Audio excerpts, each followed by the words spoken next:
नमस्कार, मैं डॉक्टर तरन्नुम बानो जयप्रकाश विश्वविद्यालय के अधीन महेंद्र महिला कॉलेज के हिंदी विभाग में सहायक प्राध्यापिका के पद पर कार्यरत हूँ।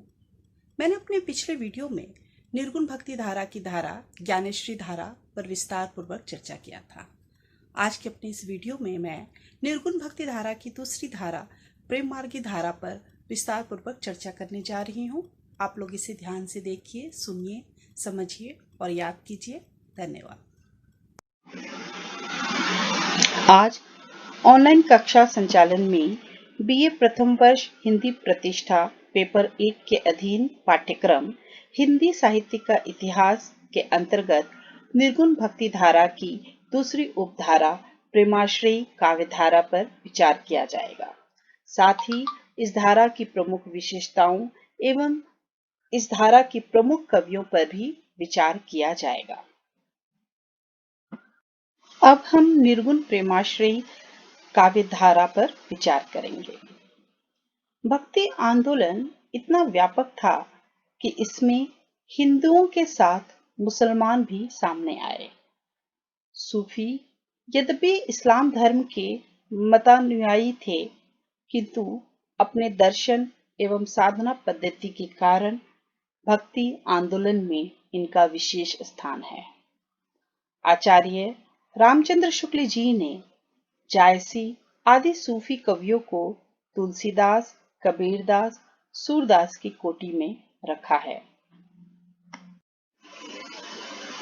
अब हम सूफी काव्यधारा की सामान्य विशेषताओं पर संक्षेप में विचार करेंगे। सूफी या प्रेमाश्रयी काव्यधारा अपनी अंतर्वर्ती विशेषताओं के कारण प्रेम मार्गी, प्रेमाश्रयी, प्रेम काव्य आदि नामों से जाना जाता है। इस काव्यधारा की मूल चेतना प्रेम रही है। इनकी प्रेम भावना श्रृंगारिकता का स्पर्श करते हुए भी उसे लौकिक से अलौकिक बना देती है। इस प्रेम में भी विरह स्थिति की प्रधानता रही है। इसलिए सूफी कवि प्रेम की पीर के कवि कहे गए हैं। विरह वर्णन के अंतर्गत ऋतु वर्णन, बारहमासा आदि का विशेष वर्णन किया है। पद्मावत में नागमती का विरह वर्णन हिंदी साहित्य की अमूल्य निधि है।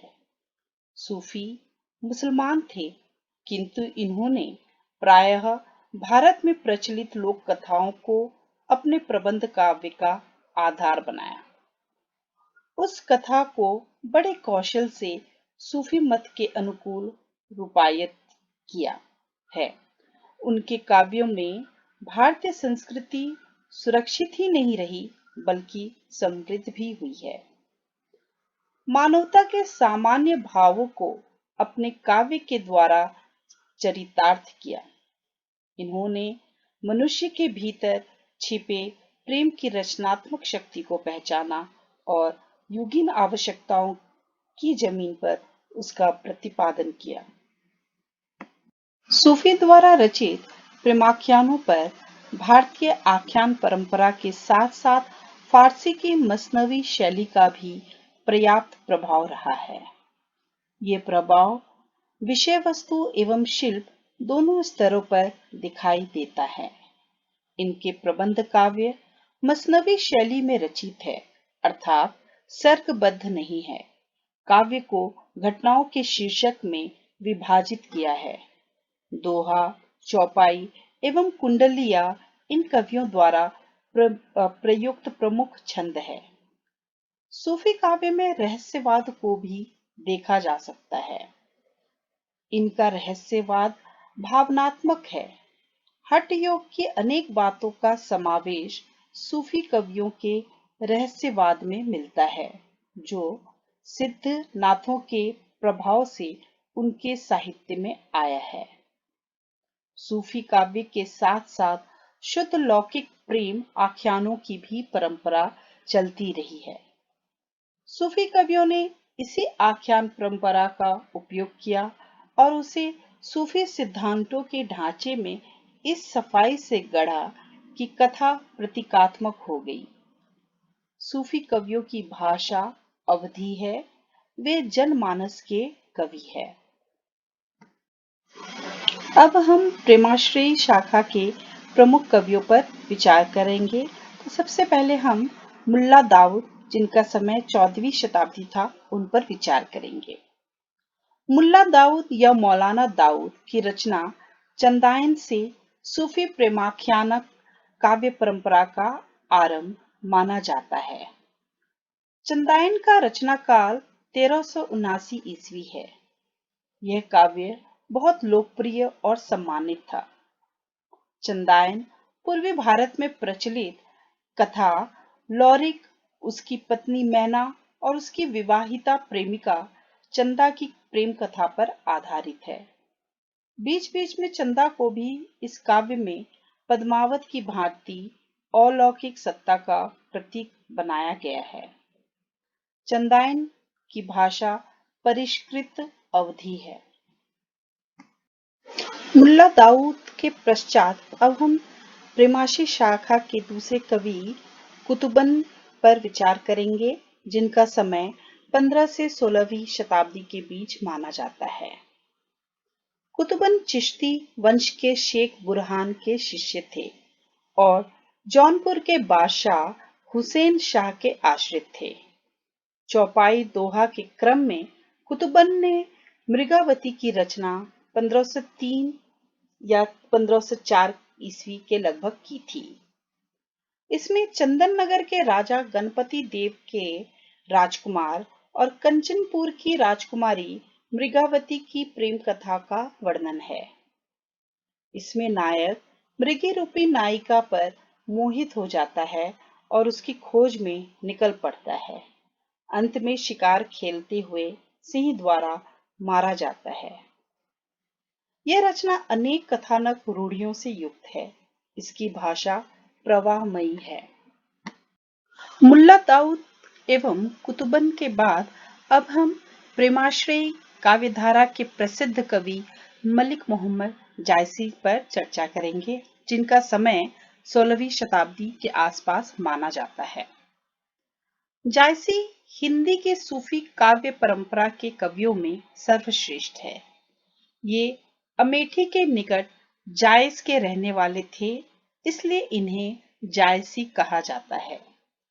ये प्रसिद्ध सूफी फकीर शेख मोहिदी के शिष्य थे। जायसी अपने समय के सिद्ध फकीरों में गिने जाते थे। अमेठी के राजघराने में इनका बहुत सम्मान था। इनकी 3 रचनाएं उपलब्ध होती है: अखरावट, आखिरी कलाम तथा पद्मावत। आखिरी कलाम में कयामत का वर्णन है। जायसी की प्रसिद्धि पद्मावत रचना से मिली, जिसकी रचना कवि ने 1520 ईस्वी के आसपास की थी। पद्मावत प्रेम की पीर की व्यंजना करने वाला प्रबंध काव्य है। यह दोहा चौपाई में लिखा गया है तथा इसकी शैली मसनवी है। पद्मावत की कथा चित्तौड़ के शासक रत्नसेन और सिंहल देश की राजकन्या पद्मिनी की प्रेम कथा पर आधारित है। इसमें कवि ने कौशल पूर्वक कल्पना एवं ऐतिहासिकता का मिश्रण कर दिया है। हीरामन तोता द्वारा रानी पद्मिनी की सौंदर्य व्याख्या सुनकर रतनसेन अपनी विवाहित पत्नी नागमती को छोड़कर पद्मिनी की खोज में योगी बनकर निकल पड़ता है। आगे चलकर अनेक संघर्ष के बाद पद्मिनी से उसका विवाह होता है। फिर अलाउद्दीन खिलजी द्वारा छल से रतनसेन को पकड़कर दिल्ली ले जाया जाता है। गोरा बादल वीरता पूर्वक रतनसेन को छुड़ा लाते हैं। बाद में रतनसेन एक अन्य राजा देवपाल से लड़ाई में मारा जाता है। पद्मिनी और नागमती राजा के शव को लेकर सती हो जाती है। इस काव्य में पद्मिनी परम सत्ता का प्रतीक है, रतनसेन साधक का तथा राघव चेतन शैतान का प्रतीक है। इसलिए पद्मावत को प्रतीकात्मक काव्य भी कहा जाता है। किंतु यह प्रतीकात्मकता सर्वत्र नहीं है। पद्मावत में नागमती के विरह का वर्णन का प्रसंग अत्यंत मार्मिक है। पद्मावत विशुद्ध अवधि में रचित काव्य है। मलिक मोहम्मद जायसी के बाद अब हम प्रेमाश्रयी काव्यधारा के अन्य कवि मंजन पर विचार करेंगे, जिनका समय 16वीं शताब्दी के आसपास माना जाता है। मंजन ने 1545 ईस्वी में मधुमालती की रचना की। यह रचना जायसीकृत पद्मावत के 5 वर्ष के बाद रची गई।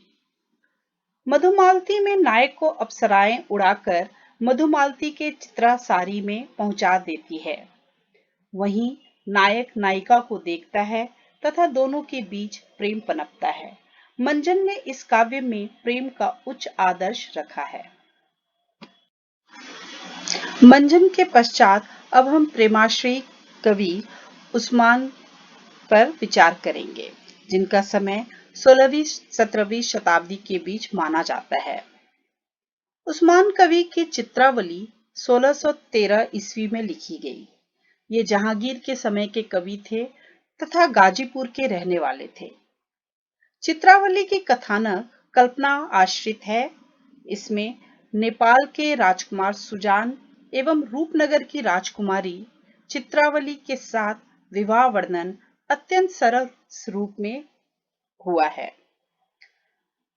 इस काव्य में विरह वर्णन के अंतर्गत षड ऋतु का वर्णन सरल एवं मनोहारी रूप में किया गया है। प्रेमाश्रयी अन्य कवियों में शेख नबी, कासिम शाह, नूर मोहम्मद आदि का नाम लिया जाता है। आज ऑनलाइन कक्षा संचालन के अंतर्गत प्रेमाश्रयी काव्यधारा की प्रमुख विशेषताएं एवं प्रेमाश्रयी धारा के प्रमुख कवियों पर विचार किया गया। मुझे आशा है कि यह विषय आप लोगों को समझ में आ गया होगा। धन्यवाद।